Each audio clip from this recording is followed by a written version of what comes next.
in Barking, 25 million cigarettes are stolen. New warning about the minced meat cheats. Honest Ed, the new man at the Old Vic. And why Wembley might lose the FA Cup. Hello, good evening. Police are tonight searching for a gang who stole £1 million worth of cigarettes in a raid in East London. Last night, 3 men broke into the Containerways depot at Ripple Road in Barking. They brought their own tractors to tow away 3 containers and 25 million cigarettes. The Containerways depot just off the A13 is an international road freight terminal, handling all sorts of cargo. But last night, the thieves were after 3 particular containers, which held 25 million Carreras cigarettes, Dunhill and Rothmans brands. They'd arrived from Darlington and were awaiting distribution. The cigarettes are worth over £1 million. The 3 men brought 3 tractor units to tow the containers away. 2 of them had been stolen the week before in Ilford. Security guard Raymond Finch was on watch at the depot. Well, one pushed me and the other one whacked me across the side of the face. I fell on the floor and they handcuffed me and I says, don't move, you won't get hurt. And they shoved me in a corner, tied me out. That's about it, you know. Did they threaten you at all? Yes, they stuck this, I should say it was a gun in the back of my neck. And they said, the other one with the gun said, if you move, you're dead. If you're having difficulty imagining just what sort of quantity £1 million worth of cigarettes represents, then we've done a little research. And it turns out that that amount of cigarettes laid end to end would stretch for 1,330 miles, or from London to Leningrad. They'd keep a 20-a-day man going for 3,500 years, or 3,500 smokers going for a year. Barking police are investigating the daring theft. We had to pilfer from the containers and that sort of thing, and people getting into the premises, you know, but this is something which is more of a nuisance value, nothing organised like this. Do you think they're going to have trouble getting rid of that quantity of cigarettes? Once the cigarettes have been broken down into smaller quantities, no, but of course the thing that's primarily important at the moment is storage facilities. They must have somewhere where this amount of cigarettes can be stored. These are the registration numbers of the 3 containers, 1 orange in colour and 2 painted red. Barking police would appreciate any information from the public. Jane Corbin for Thames News. A report out today might make you pause if you're tucking into a meal made of minced meat. The Consumers Association says shoppers should beware. Mince often contains a little meat and a lot of other things. And today in London there were calls for tougher controls on the meat trade.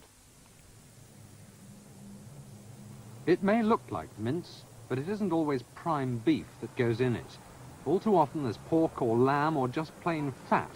And occasionally, when they get it back to the laboratories, other, far less savoury bits and pieces thrown in too.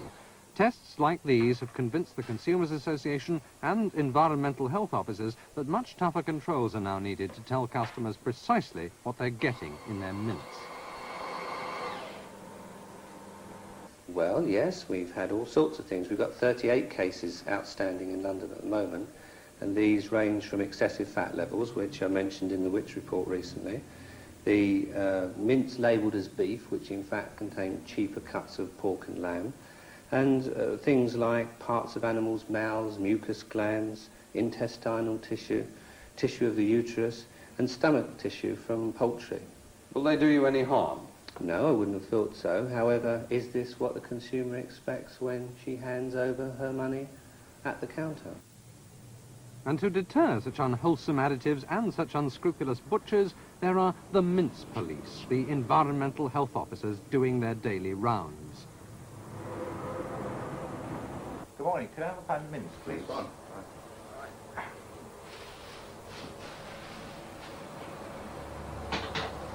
Spot checks in London alone have led to 38 prosecutions this year. Sometimes the mince is more than a quarter fat, sometimes it isn't all beef, sometimes it's a great deal worse.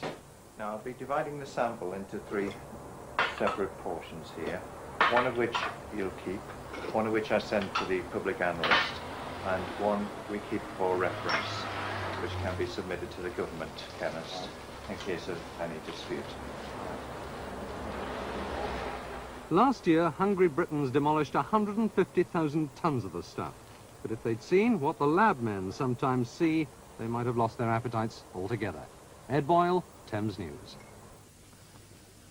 Today's cut in the mortgage rate by 1.5% will benefit London homeowners more than anyone else in the country.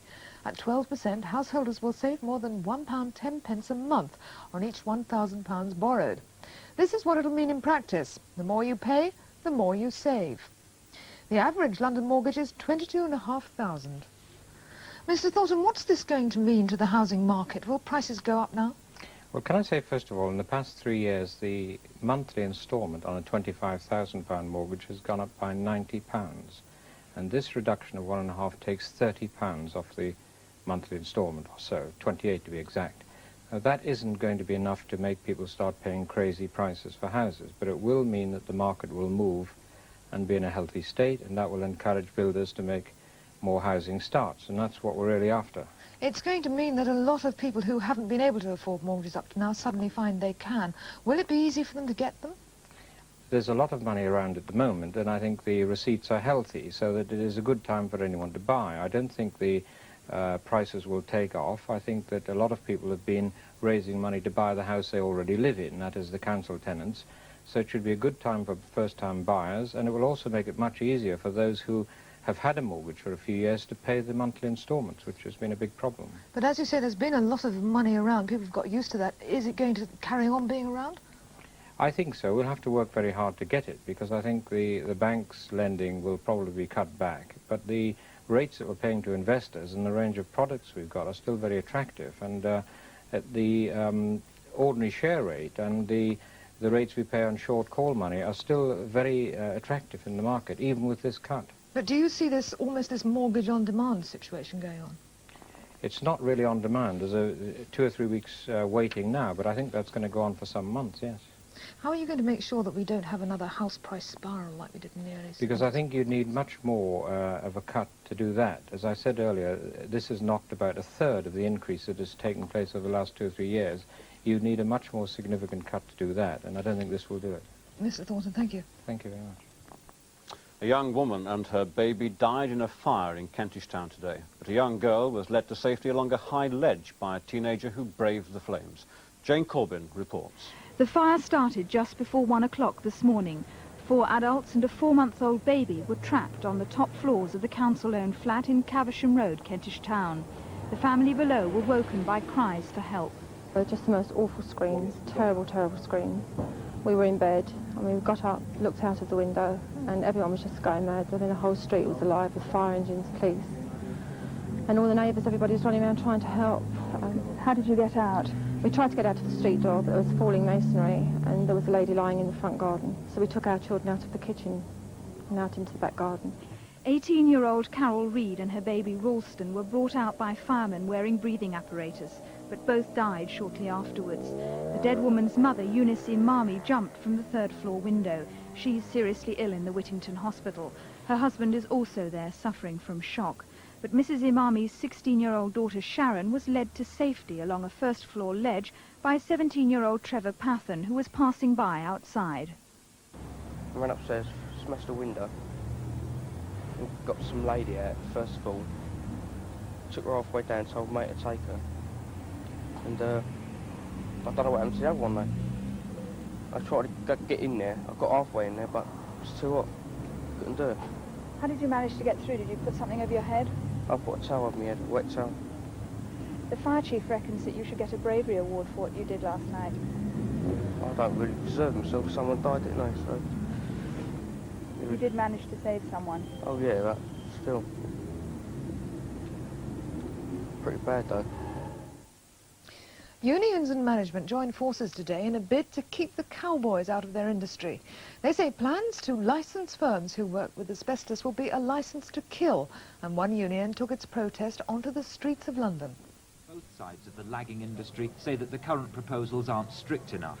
They say that the plans will still let the cowboys of the business undercut established companies, endangering workers and public alike. Stripping out asbestos can be an easy way to make quick money, especially with an inexperienced workforce recruited from the dole queue. This joint employer and union approach wants consultation with health and safety officials before licences are awarded, and inspectors appointed from within the industry. The current proposals by the Health and Safety Executive are, as we see it, a licence to kill. If you can spell asbestosis and pay £60, you get a licence.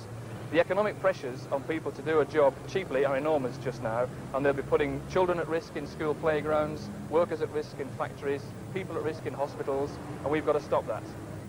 Diseases caused by asbestos claim the lives of half the laggers' workforce. After 32 years in the industry, Eric Moore now lives with asbestosis.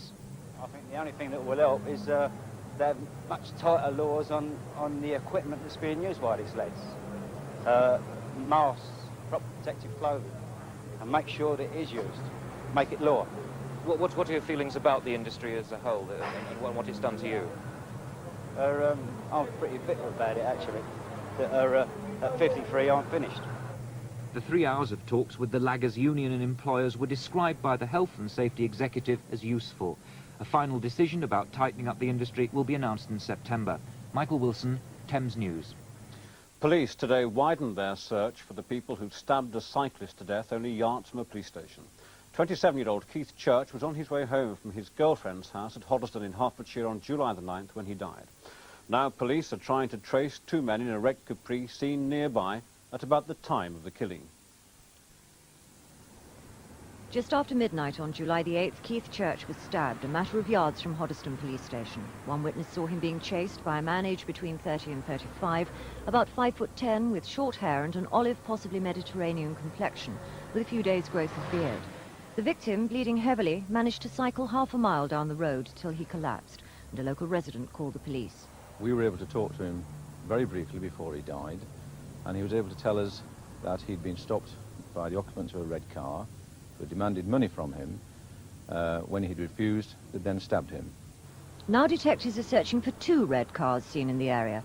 The occupants of one, a red old-style Capri with a black vinyl roof, have been spotted 4 times in the hour before the killing, first at Enfield, then Wormley, Broxbourne and Hoddesdon. At each location, the occupants have been shouting abuse at pedestrians and a teenage cyclist. They've since been seen in Ponders End.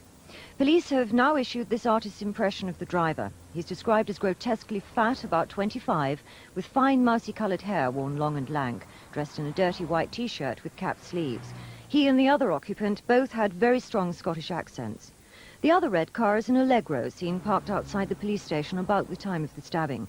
Detectives in the incident room at Hoddesdon are anxious to hear from anyone who saw either car or can provide any further information. Tricia Ingram's Thames News.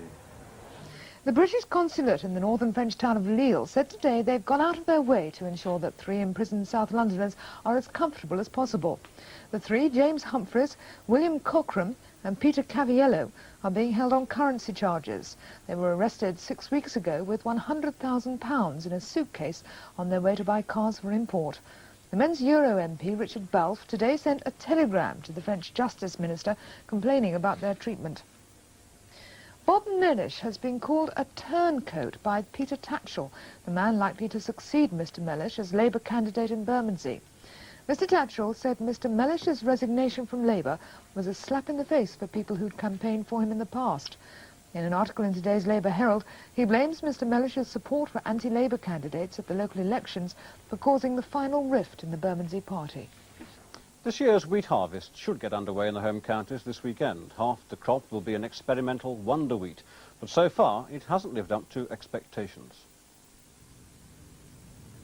The winter barley harvest is now finished. It's been a good crop with yields well up on last year. But Hertfordshire farmer Tim Vigus isn't so happy about his wheat.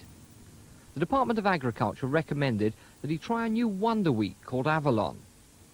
It doesn't grow very tall, but it's meant to give extremely high yields of the sort of wheat that's excellent for making bread. So Tim converted more than 80% of his 120 acres of wheat to Avalon. Unfortunately, this new strain has fallen prey to a whole range of moulds and funguses. It's a disappointment, this, Mike. In June, this looked a bumper crop, but due to the very dry May and the exceptional wet weather in June, these fungal diseases have got in these ears. It's reduced the grain weight considerably. The grains are still there, but they're very shriveled. What's happened is it's just the fungus takes the goodness out of the grain. Tim had hoped to harvest as much as 3 tons of wheat per acre. He now expects to get little more than 2. Still, it isn't a bad yield, and farm consultant David Nichols predicts it won't affect the price of bread and flour in the shops. I don't think it'll make any difference at all to the cost of the loaf for the consumer. So the farmers may lose some money on this and not get the yields they want, but the consumers shouldn't be hit by it. Farmers won't make quite as much money as they wanted. They never do. But things will be quite reasonable. But will Tim Vigors use Avalon again? I won't say it'll be the last, because I think even as bad as it looks, it's such a wonderful high potential wheat, it'll still give us a reasonable yield, but it'll be nothing like we expected, nothing at all. The harvest normally gets underway in late August, but the Avalon has died and will ripen no further. Now, providing there are no repeats of yesterday's rain and storms, Tim expects to have his combines out in the fields this weekend. Michael Voss in Hertfordshire for Thames News. A plan to build a brand new mental hospital near Epping has been condemned by an organisation that campaigns for the mentally handicapped. MENCAP say the 60-bed hospital at North Weald would be old-fashioned and harmful.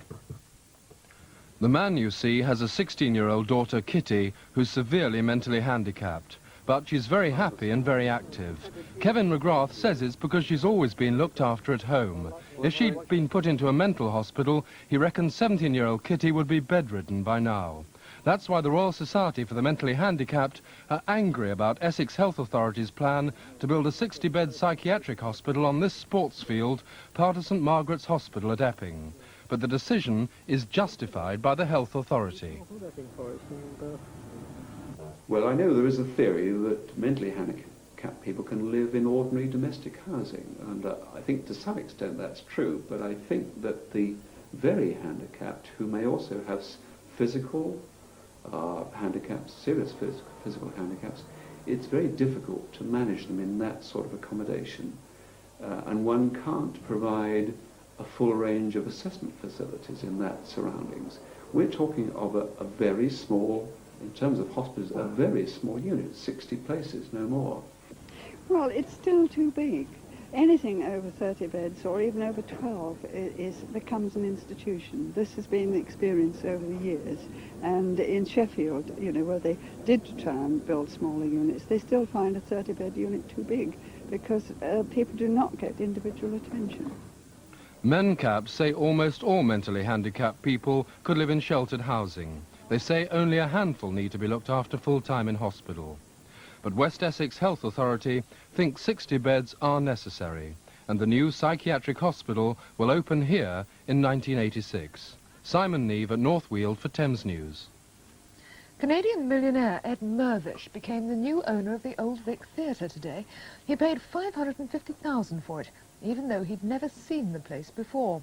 He intends to spend a further £1 million in renovation work before opening it again to the public in September next year. Christopher Rainbow spoke to him late this afternoon. You own a theatre in Toronto, but most of your money comes from restaurants and a department store there you've got, which is called Honest Ed. Why does Honest Ed, the storekeeper, want the London Old Vic? Many of the famous actors who have played the Old Vic Theatre have also played our theatre in Toronto, the Royal Alexandra Theatre, and I've read so much about the Old Vic and Lillian Bayliss and Emma Conns, and I have developed an affection for this theatre, and I thought when the opportunity presented itself, I would try and take advantage of it.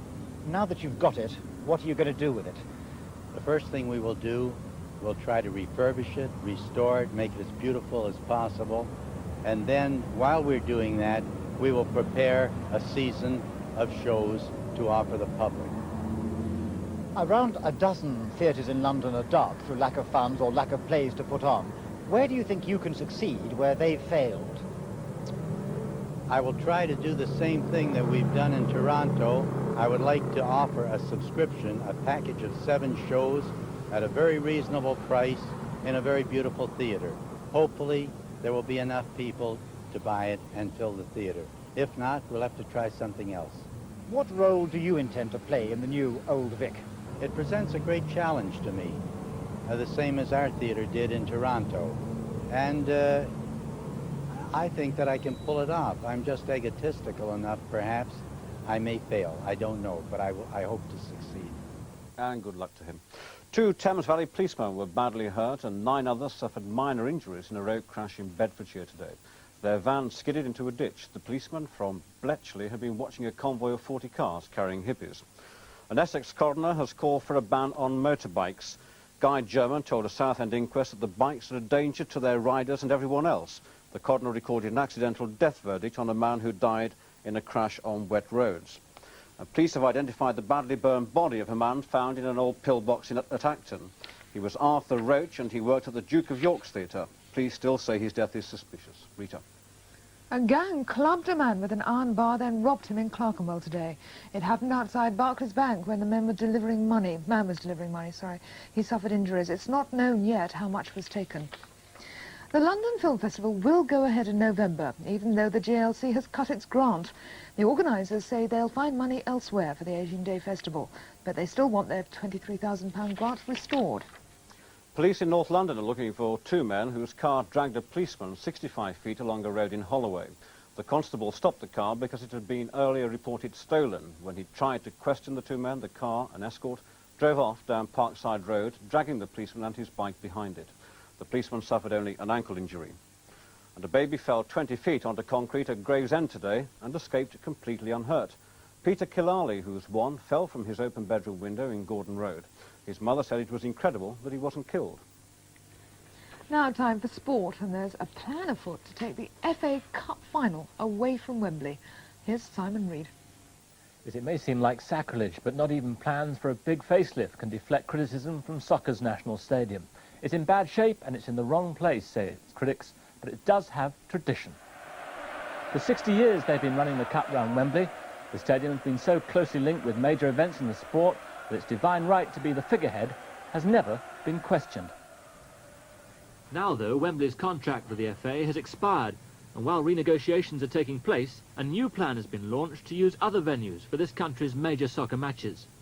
The leader of that campaign is the Fulham chairman, Ernie Clay. What is it that he finds wrong with the most famous soccer stadium in the world? Well, everything's wrong with it, isn't it? It's a clapped-out thing, and he must be a very, very bad advert after all the people who have come back from the World Cup and seen what they have seen in a poor country like Spain. But where are the alternatives? The alternatives are great. For instance, if you go to the north of England, they've got a place called Ossel Stadium where you can get 120,000 people there.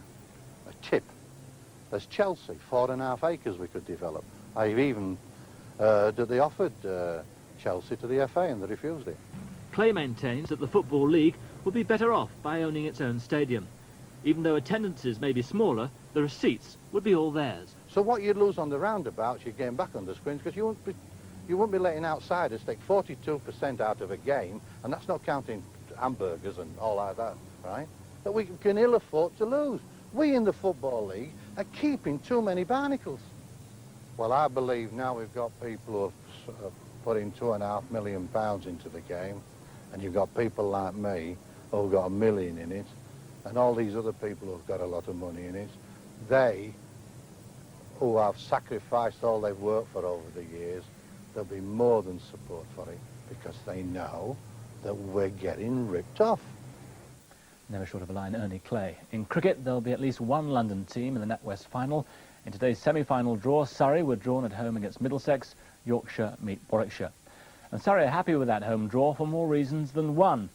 This week's collapse of Sports Space Marketing Limited, the firm that sold advertising space at the Oval, means a potential £50,000 loss in revenue. But the Middlesex fixture is a real money spinner. Surrey expect a gate of £15,000 for that match.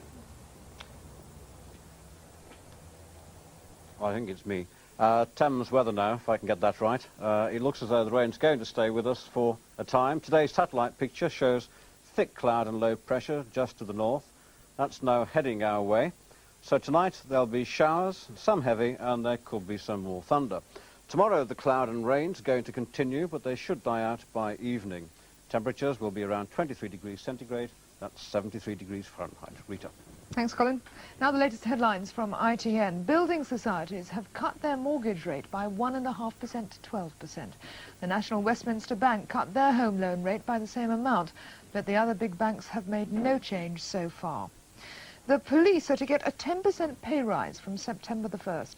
The health service union COSI called it a kick in the teeth for health workers who've been offered about 6%. And thousands of people are reported to be fleeing West Beirut during a lull in the fighting. The Israelis have opened a crossing point to let people get out to East Beirut. And wherever the camera is, that's it for now. Robin Houston has the late headlines after news at 10. And Colin Baker and I will be back at 6 o'clock tomorrow evening. Till then, from all of us here, good night.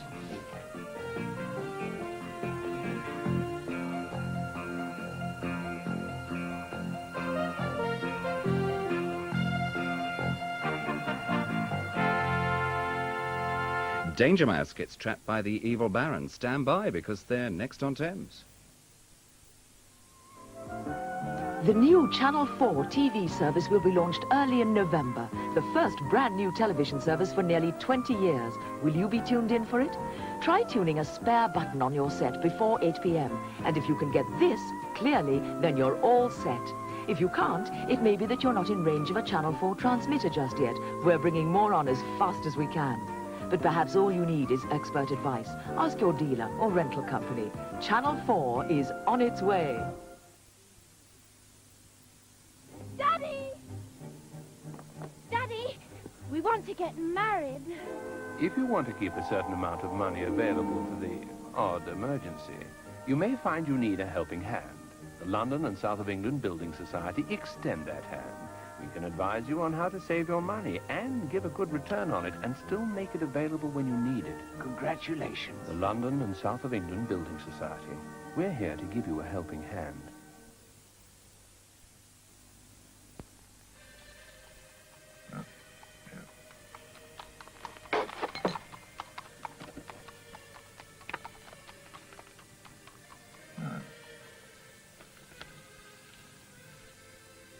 Cool, mellow, satisfying St. Bruno.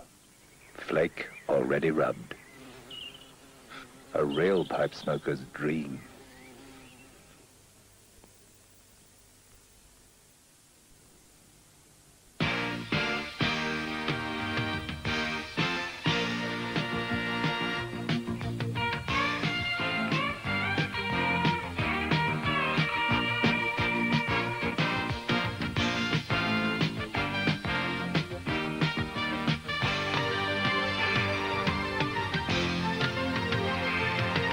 So much more than TV Times in TV Times magazine.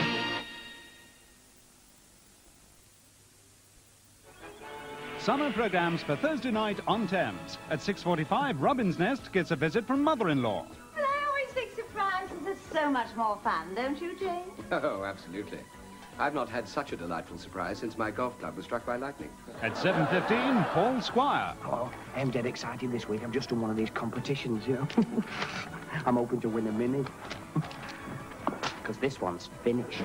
At 7:45, the plutonium incident. A nuclear plant, the setting for potential disaster.